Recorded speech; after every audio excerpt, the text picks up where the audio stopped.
After a weekend filled with volleyball action across the area, including a battle between two of the best, Brad Wesnicki and Jordan Swiebert are here to break it all down and to preview what's to come. As we do every week, it's time to go above the net. Brad? Thank you and welcome into another edition of Above the Net. We had a great matchup last week, the St. Ursula Arrows and the Anthony Wayne Generals, two of the best in Northwest Ohio going head-to-head. As we look back on that matchup, you had the Generals come away and take that one in 4, where a first set could have gone either way. The Generals carried that momentum into the second set, and a very good win early on for Chrissy Graven's bunch. Yeah, and those a few players that contributed were Leah Pike. She was great in the front row, blocking and hitting. Her teammate, Aubrey Rieger, being a great defensive force, obviously setting as well. And then Addie O'Shea, just having some big-time blocks. Everyone contributing and being big impact players. Yeah, absolutely. An entire team effort for Anthony Wayne to get the job done on the road there inside the Aero Dome. And for St. Ursula, you're saying, well, they don't lose very often at home. We know they're a battle-tested team. They've had quite a few challenges just early on in this season, Lake Catholic being one of those matchups, Gilmore Academy another. What do you like to see from the Arrows going forward?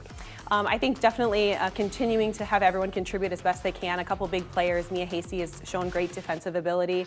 And then another player who played really well, Caden Campbell, swinging confidently, bringing the power. And I think moving forward, those two players are going to be big players for that team. And another matchup that you had a chance to keep your eyes on last week, Northern Buckeye Conference Volleyball, talking the Maumee Panthers and the Otsego Knights, focusing on Maumee, who came up with the loss in that match. For Maumee, what are you looking at? What kind of team are we expecting for Lindsay Vanette this season? You know, they're a great team. I think they've experienced an injury early on, so they're still trying to switch up their lineup a little bit, having players play in positions they're not used to playing, working out those kinks. But they're a strong team in the middle, and Coach Vanette, being a former middle herself, she likes bringing that knowledge and that information for those players to be able to be strong in the front row. So players like Autumn Draper, Kennedy King really soaking up that knowledge. And Maumee has graduated quite a bit over these last few years. It'll be a challenge for the Panthers in that Northern Buckeye Conference. You look at teams like Lake and Eastwood that have been the powers in that conference, especially in recent years. Now, as we look ahead to what is to come this week, I know, Jordan, you and I will have a chance to talk and look at the Perrysburg Yellow Jackets and the Fremont Ross Little Giants coming up on Tuesday. Also this week, you're going to have Cardinal Stritch versus Start. You're going to have a City League matchup, Woodward and Rogers. And on Thursday, Springfield and Bowling Green. That's a matchup that could go either way. But let's focus on Fremont Ross and Perrysburg. Separate divisions there in the Northern Lakes League. Fremont Ross last year made it to the district semifinals. Perrysburg brought home the district title. Your thoughts first on that matchup?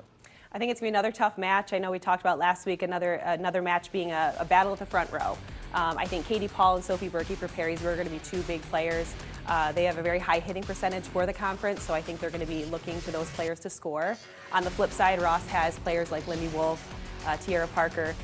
So that battle at the front court is going to really come down to who's going to serve tough and who's going to be able to get the first ball contact to get those players to score. Yeah, Perrysburg right now unbeaten. This will be one of the bigger tests for the Jackets so far. They opened up the season versus Amherst Steel, and so far the Jackets have run through the Northern Lakes League. Fremont Ross, their only loss of the season right now, coming to the Anthony Wayne Generals. Fremont Ross currently sitting at 4-1. Looking forward to that matchup on Tuesday night, but for now, back over to you.